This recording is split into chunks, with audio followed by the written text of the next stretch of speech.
Croeso, welcome back to you all for the second day of this amazing People Dancing Conference. And a special Croeso welcome to people who are coming here today for the first time.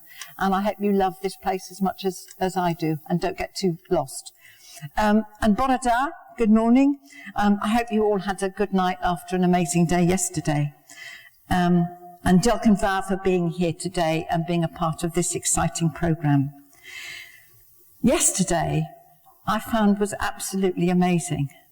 I don't know how many times I was blubbing, and the quality of everything that we saw yesterday was outstanding. It's going to be the same today and Saturday. And suddenly you think, oh my God, I'm so proud to be a part of this sector, the sector of community dance or people dancing. What a wonderful organisation and sector we are, and what wonderful people and wonderful work. Honestly, I can't tell you. I was so proud. I kind of think, oh my God, you know, you rattle away on your own, don't you, day in, day out, 24/7, and do your own stuff. And then suddenly, this is a chance we come together and see everybody else is doing the most wonderful stuff, and it's so inspiring. So I hope you find today just as inspiring, and I'm sure you will. I have had the pleasure of living and working in Cardiff for the last 21 years. I know I don't look old enough, but I love this place and I love Wales. And for most of that time until I retired, I was running an organisation called Rubicon Dance here in Cardiff. There's something very special about community dance and the dance sector in Wales, and in fact community arts in Wales, which I found when I moved here from Yorkshire Dance. And it's absolutely rooted in community and the whole lot. And the kind of work that we were doing across Cardiff and Newport, I don't know, it was running up to about 120 sessions every week, every day. And there's some groups coming here to perform and show you some of their work. And there's a lovely over 50s group who've been going for 18 years. Well, they were over 50s when they started, but it was a bit later now. Anyway, so it's a wonderful place to be. I think also I want to say something very special about the Arts Council in Wales. When I first arrived here from Yorkshire Dance in Leeds and came here, I was given a long lecture about, don't you think you're going to bring English stuff into Wales? We're special here. So I went, oh, okay. And in fact, it's just that there is, I think, really good support from the Arts Council Wales for the work we do here. I know our local councils, or everybody in the UK, the funding has dried up, but we still keep going and we still have a go. You're going to hear many more things, stories today, and see some of the groups performing, and it's going to be an amazing day. But I would like to introduce Nick Capaldi OBE, who's Chief Executive of the Arts Council Wales, who'll tell you much more. So will you welcome Nick, and thank you all for being here today. Let's have another fabulous day. Okay, thank you.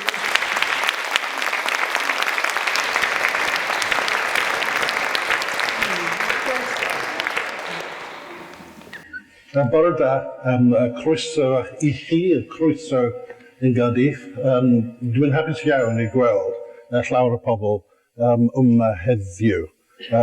A very warm welcome to you, and thank you to Ruth for that very kind introduction. I thought at the end of my name I heard the letters OBE. My mother would be very proud, but unfortunately I haven't quite got there yet. You're in the program. Well, in which case, people dancing think highly of me, is all I can say.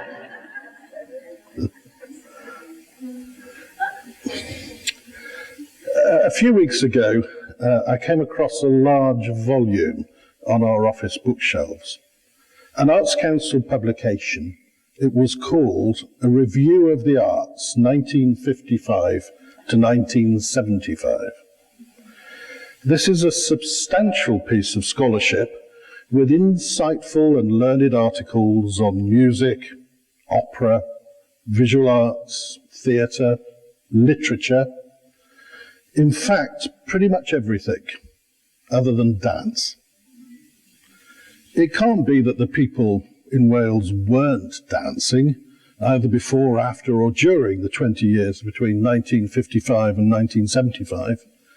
Indeed, 5 minutes spent at any of our national Eisteddfodau in Wales would be more than enough to persuade you that traditional dance on its own has been part of the Welsh dance DNA for generations. But we can look further and more deeply than that. I don't think it's an exaggeration to say that dance has been part of our lives since time immemorial. Way back into our misty past, prehistoric man and woman, having secured shelter, food, and the basics of daily survival, began to draw, to dance, to make music. And dance has been part of our lives ever since, through ritual, courtship, and celebration. After all, we jump for joy, leap at new opportunities, and spring into action. Why is this primeval urge to move and to dance so important to us still? Why does it permeate so much of life? Whenever I ask myself these questions, I can't help remembering the opening lyrics to the song "The Book of Love" by the Magnetic Fields, although I actually prefer the cover version by Peter Gabriel. It goes, "The book of love is long and boring. No one can lift the damn thing. It's full of charts and facts and figures and instructions for dancing." I like the idea that dance is so important to our notions of love that the manual comes complete with instructions. Of course, you could say that the community dance movement has been offering instructions to generations of dancers of all abilities. And the breadth of the agenda over the 3 days of your conference here is testament to the many different ways that dance can inspire us to enjoy and take part in the arts. Just look at the titles of the sessions themselves: Reaching Out, People and Places, Participation, Transforming Lives, Around the World, Older People Dancing, Children and Young People. This is a very big conversation, which is as rich in opportunity as it is relevant in content. The Arts Council's mission here in Wales shares much of your breadth of vision. We want to shape an environment for our artists and organisations in which they can create their best work. We want the people of Wales to be able to enjoy and take part in the best that our nation has to offer, because we believe that the best experience of art only happens when the chord is struck, when art connects. Making art, sharing art, being a part of it, in the community, in performance, off the page, in a space, in our lives. This is when art works, inspirationally, individually, collectively.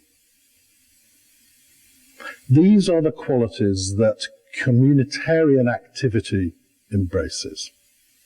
And in Wales, the best community dance activity more than demonstrates these characteristics. It has a strong and distinct character. Strongly rooted community arts, whether dance or anything else, is about change, authorship and ownership. It's about the remarkable ability of the skilled arts professional to work alongside individuals and communities, finding their voice, unlocking a new dimension of experience that might otherwise have remained unused or undiscovered. It's about nurturing confidence and authority where it's lacking, and promoting identity and visibility where it's needed. This is the work that we, the Arts Council, are particularly interested in. Work which empowers and connects. Work which is unique, authentic, and life-affirming. Work which at its best can be genuinely transformational. Reaching out and encouraging more people to take part in the arts sounds straightforward. After all, a generous, fair-minded and tolerant society must instinctively be inclusive and value and respect the creativity of all its citizens. However, too many people still feel that there are insurmountable barriers preventing them from enjoying and taking part in the arts. I suspect that Baroness Kay Alexander will have something to say about this when she tells us about the important work that she's been doing for the Welsh Government on culture and poverty. Breaking down barriers to engagement, whether cultural, social or economic, must be one of the enduring priorities for us all over the next few years.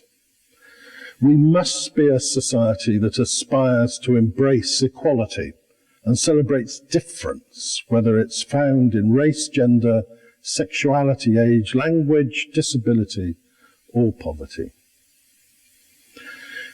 You meet here in Cardiff Bay, one of the great social melting pots in a way that only a port city can be. Over many generations, Wales has welcomed travellers and migrants from around the world. They have brought new traditions, rituals and beliefs, enriching our established cultural, political and civic traditions. They have brought their languages, their faiths and their cultural insights, and their history, their stories, their music, their food, their dance have helped shape the Wales that together we share today. This breadth is ably reflected in your conference agenda. And I'm encouraged to see that alongside the variety of forms that community dance can take, you're also finding time to look at issues of art and quality. For those who've been involved in community dance for some years, this might feel like a tired debate. But the fact that we're still talking about it suggests that we feel the need to keep practicing the arguments nonetheless. I'm inevitably reminded of a small poem by Rudyard Kipling, recalling possibly the first example of the artist at work. When the flush of a newborn sun first fell on Eden's green and gold, our father Adam sat under the tree and scratched with a stick in the mould. And the first rude sketch that the world had seen was a joy to his mighty heart, till the devil whispered behind the leaves, "It's pretty, but is it art?" I'll sidestep for the moment the slippery question of what is art and leave that to the speakers in our later session today on this topic. Instead, let's celebrate Adam's compulsion to create and the pleasure that he derived from it. But if we believe such an experience to have value, and I profoundly believe that it does, then we must also realize that what we value is also under threat. We meet during one of the most troubling periods of economic austerity. And as funding cuts start to bite, we're increasingly being challenged to demonstrate how cost-effective we are in demonstrating value for money. We're being driven by our paymasters to evidence outcomes and impact and to show this through tangible, practical measures. For a body such as ourselves, it's important that we maintain an accountable, respectful, and dynamic relationship with the Welsh Government. And it's right that our independent decision-making responsibilities should sit comfortably with the government's proper need to have a clear view of how it wants to see taxpayers' money invested. So we're going to have to work together to find the clever, authentic, and genuine ways of demonstrating public value. Because if we don't, we fall at the first hurdle. Nevertheless, we can still be assertive in our aims. I feel very strongly that the moment has come for us as a society to take a brave and unflinching look at what a healthy civil society entails. Communities, and in particular the leaders of communities, will have to decide what kind of society they want and how far they're prepared to go to achieve it. If we want to live in a community that is vibrant, dynamic, tolerant, nurturing, enriching, then we're going to have to take the action needed to take this a more rather than a less likely outcome. In this sense, we're all leaders. So let's remember and promote the centrality of arts and creativity to meeting the public challenge that lies ahead. The arts illuminate and give life to the wide range of strategies that underpin public life. From arts and health to cultural tourism, public art to town centre regeneration, the arts bring meaning, authenticity and enjoyment to our everyday lives. They create and sustain jobs, enrich education services, bring people together, improve our quality of life. But let's also remember the special, intrinsic qualities of the arts. Because when it comes down to it, I don't go to the theatre because it'll make me more literate, confident or employable. Neither do I go to a concert because it will boost tourism or contribute to the gross domestic product of Wales.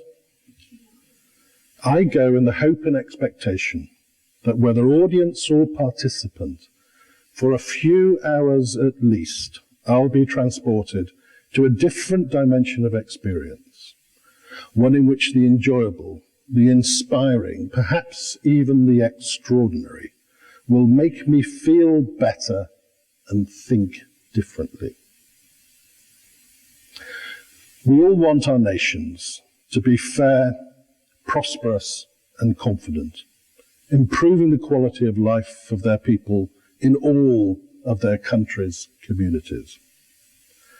The arts support this, and if we only allow it to happen, the arts will be a guide, a commentator, a critic, a persuader, a leader, because that's what the arts can and must do. Diolch yn fawr. Thank you very much.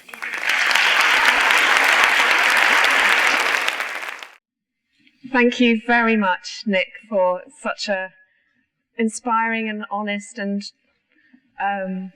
open speech. It's my great pleasure now to welcome Baroness Kay Andrews to talk about her work in Wales, looking at art and how it connects with transforming lives. Thank you.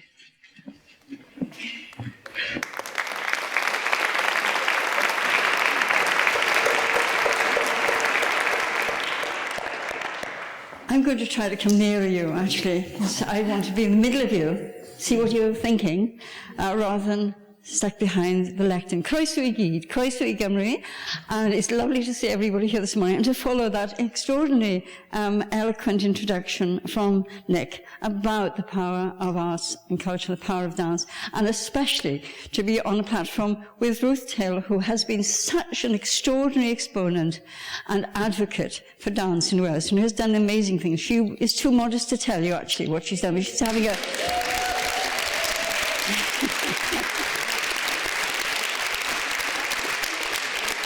So she's been a figure of mythology in my life. I cannot tell you what a joy it is to be with you this morning. I feel hugely privileged because this is a world-class event and you're all world-class exponents. And although we're in Wales, this is the first time I've ever spoken in a hall which has got a harp room outside, which is really brilliant. I hope you've left your harps in the room. But although we're talking about Wales, what I'm going to be talking about, I hope, is something that everybody, from the gentleman from China to our friends from Ethiopia to Latin America, India, I hope it's something you will all recognize, because it is about how to get people dancing, obviously. Brilliant new title, says what it does, says what we all believe in. Circles show the way we moves. And I'm delighted to be here because I can also talk a bit about what I've been able to do, what I was asked to do, something complete surprise to me by the Welsh Government last year, actually about bringing together culture and heritage to have a greater impact on the poorer communities in Wales. Great privilege to be asked to actually to work out some ways, some better ways of doing that. Everything that Nick says creates the context for that. And I know you had Ken Skates talking to you yesterday, and Ken is a real ball of fire, and he and his predecessors really are committed to this. And this week is very timely. They actually announced what they were going to do in response to my report. So it is very exciting. And any of you who's been involved in government and involved in writing reports for government know the chances of that report getting off the shelves, actually making a difference, is pretty small, actually. So I am really, really pleased with the Welsh Government.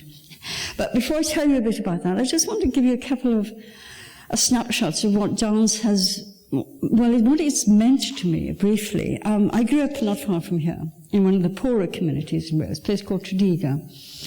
My mother and father left school when they were very young, 13 and 14, and did the sorts of things which you did, actually. But they were very gifted, both of the musicians. My mother and father loved to dance.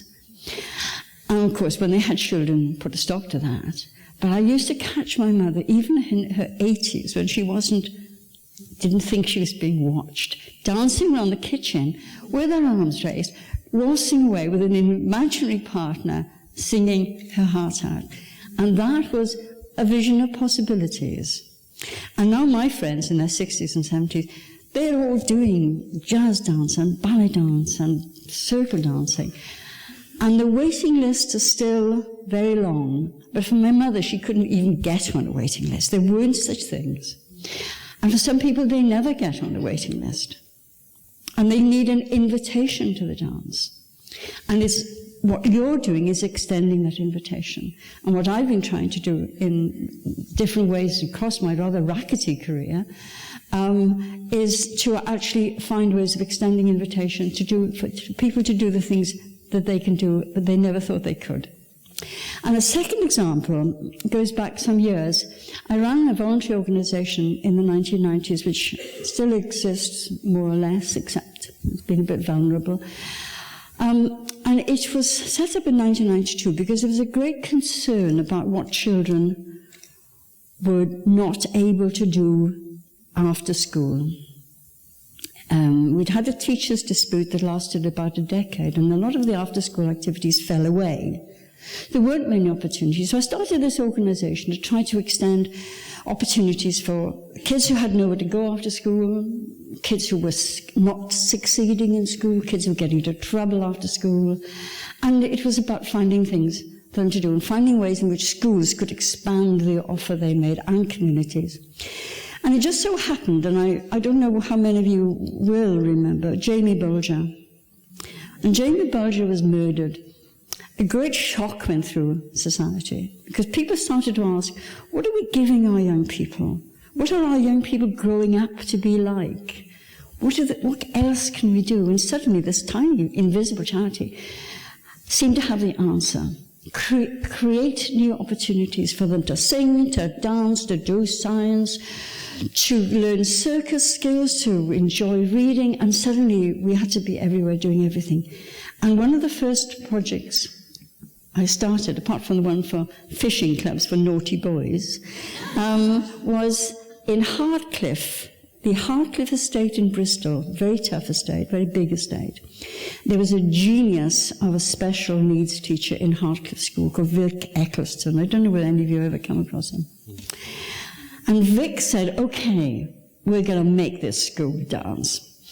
And he set up a boys' dancing club. It's the first thing we did. We got everything happening there, but the English National Ballet came in.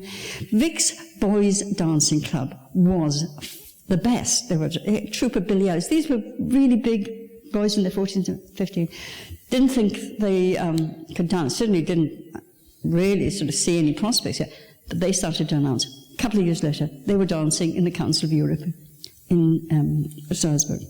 They were dancing in the Festival of the Sea. They were dancing everywhere that they could dance. And they became really well known. And a lot of those boys went on to do performance. And I think some of them actually stuck with dance. What a surprise I had that we'd actually seemed to stumble across something. And what was it about? It was about dancing for yourself. It was about not necessarily being very articulate. I don't think we could have done it with theatre or the other things. It was about expression. It was about being able to show something different, something actually which was unchallengeable, something people couldn't judge, something you did for yourself. And of course they had to get over all the stigma of being boys and dancing. And they just triumphed over it.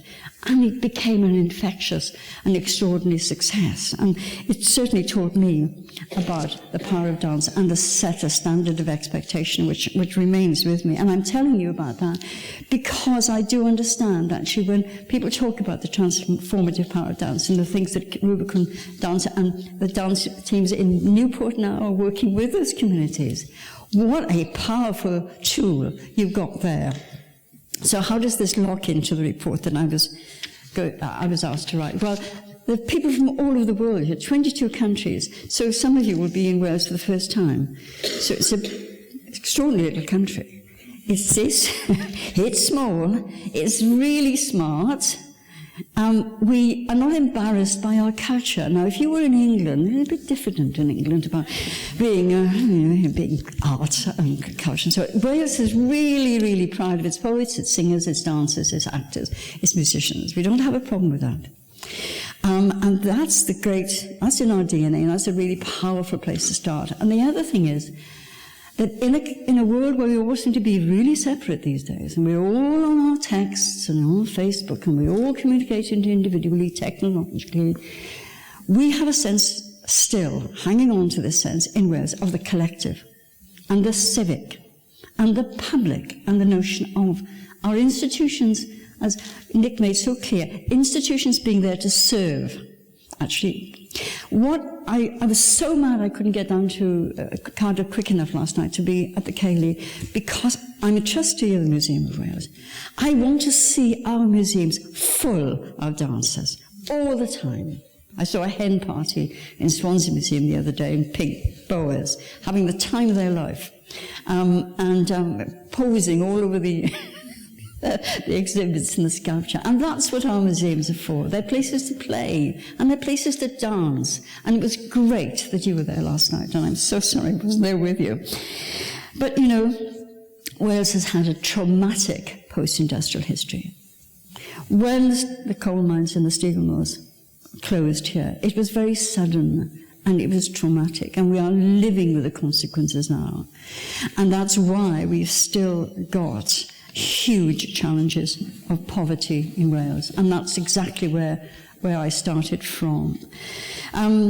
Many areas of South Wales and the valleys, were you able to visit them, you would find very vibrant communities, but communities still living in deep poverty. 1 in 5 of the working age population in Wales is claiming benefits. It's very high. We have the second worst child poverty figures in the whole of the UK, outside parts of London.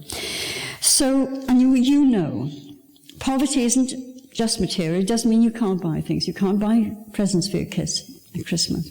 But it's also emotional. It drains you of ambition. It drains you of incentive and, of course, hope.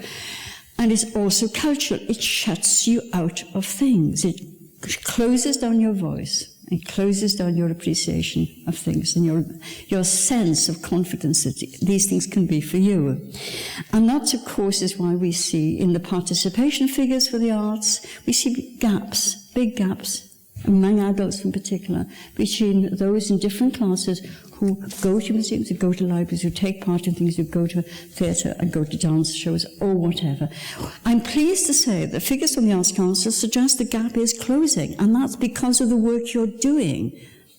But the gap is still there, and we have to close it completely. So there's a long way to go, because we're left with the hardest task now. We may have done the easy stuff, or some of the easy stuff.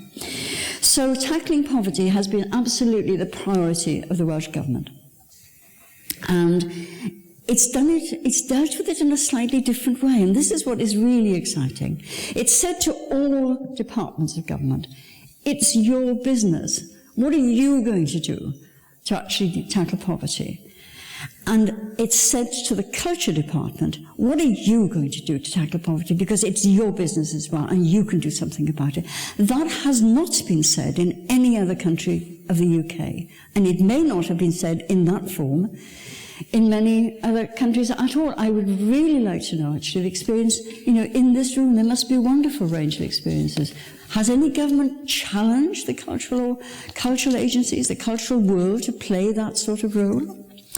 Anyway, that is what they came to me to do. And it was so good, because so often all of us in the cultural world say, well, government leaves us out. Don't they realize we could be part of the solution to the big problems? We've got something to contribute to raising health, the quality of health, to raising, to dealing with mental health problems, to dealing with loneliness and isolation, to dealing with poor inability to communicate or to get jobs.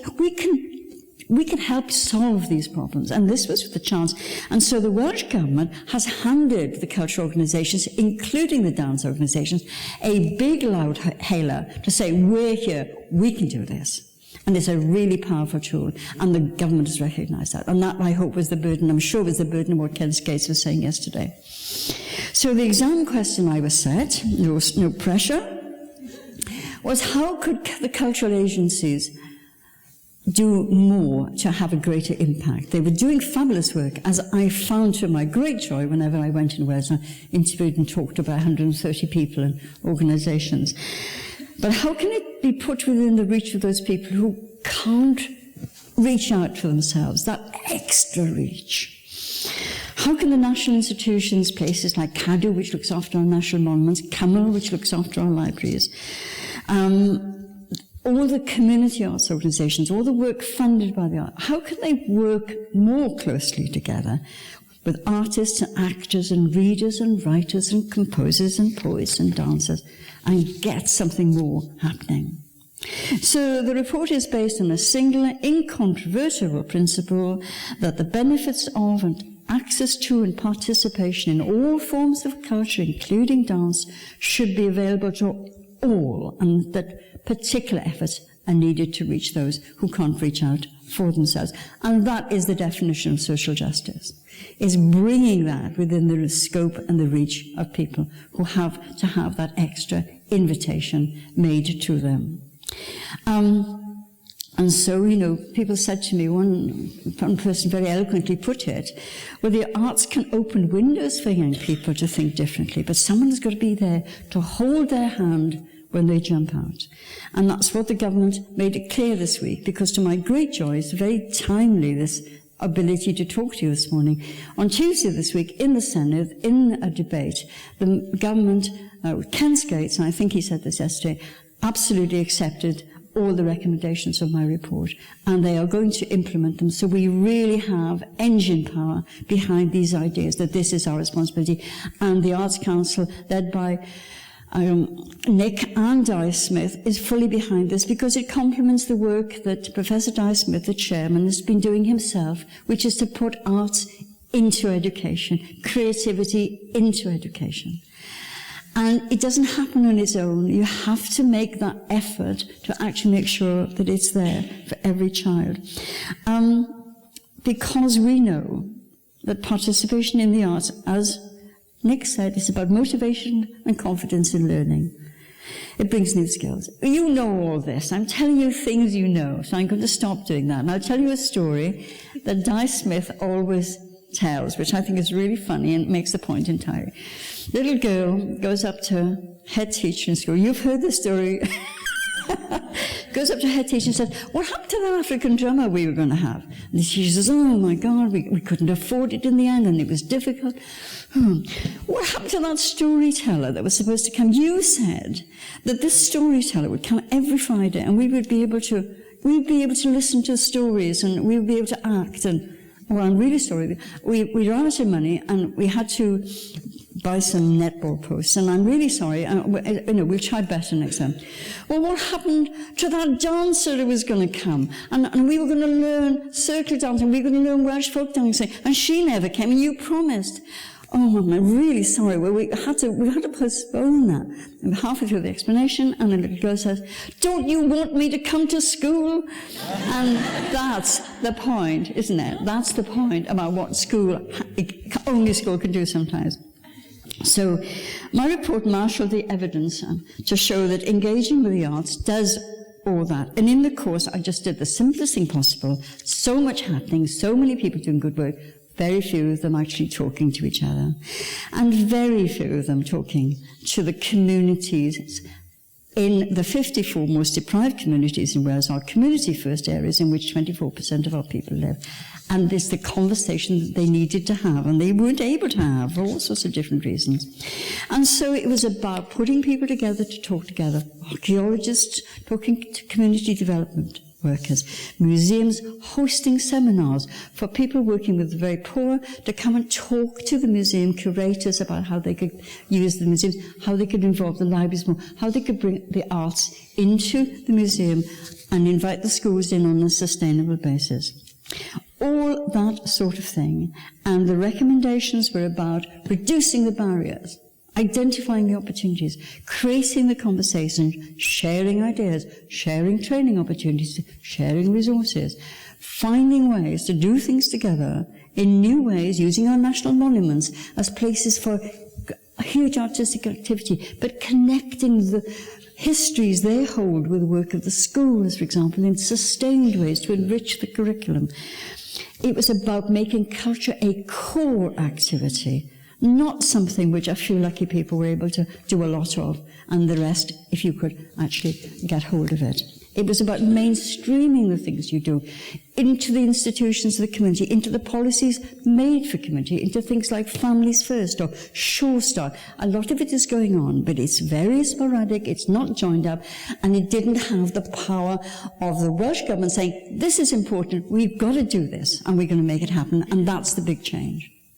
So that's really, it's about communities and schools and learning, and about some strategic frameworks.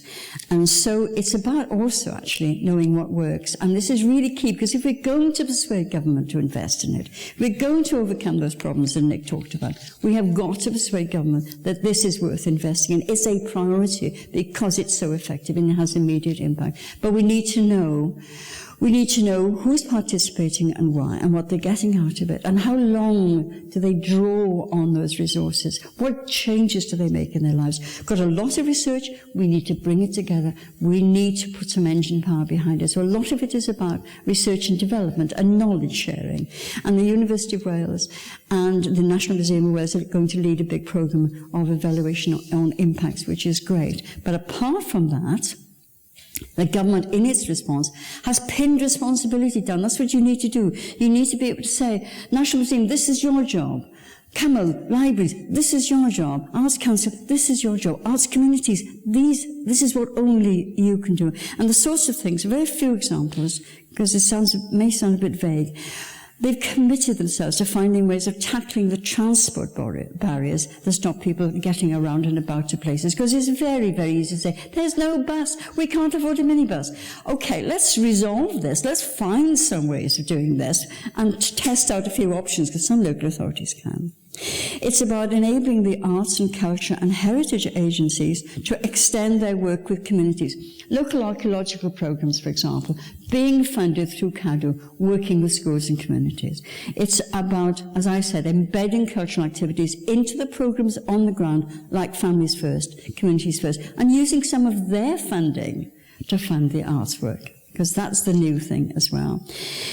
In the schools, it's about providing guidance for how we use special funds for pupil deprivation to promote more cultural activity. It's about how we can work more cultural options, dance options, into Key Stage 3, or into the Welsh Baccalaureate, linking it up with volunteering, for example.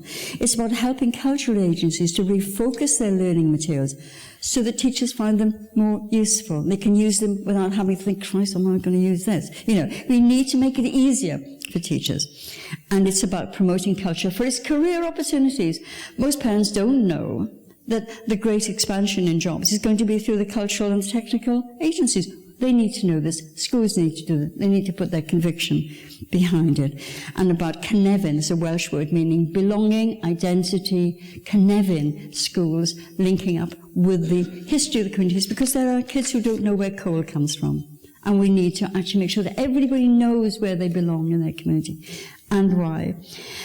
Pioneer areas are going to be set up in Wales to put this into operation, and they're going to be really the agencies of showing how Wales as a whole can benefit. And there's going to be a cultural and inclusion board at the top, driving the change and learning from what's happening. So that's about it. And am I on their case? I can tell you. They've got to do this. They said they're going to do it, and they are going to do it. And what is more, it's a good argument for all those people who say, we can't keep our library open, can't keep our museum open. Right, yes, you can, because the government says it's so important. It's so important for people to have these places to go to, and these resources. These are community assets. These are cultural assets. Wales needs to use all its assets, all its skills, all its creativity. And this is the way of doing it. I'm going to finish now. At a time when there is so much gloom and doom about, we all need to dance. And last night, on the news, I don't know whether you saw it, there was this incredibly moving clip from the Lebanon, which has taken in a lot of Syrian refugees. And they are living in dire circumstances. It's hard to describe how awful. But there were a group of children in their national costume dancing. And they were incredibly happy. And for a moment, they were really happy. And then they had to go back to live in these awful circumstances, not knowing where their future is. But it was an extraordinarily powerful image of, as Vicky Barnes says, there are very few shortcuts to happiness, but dancing is one of them. So thank you very much.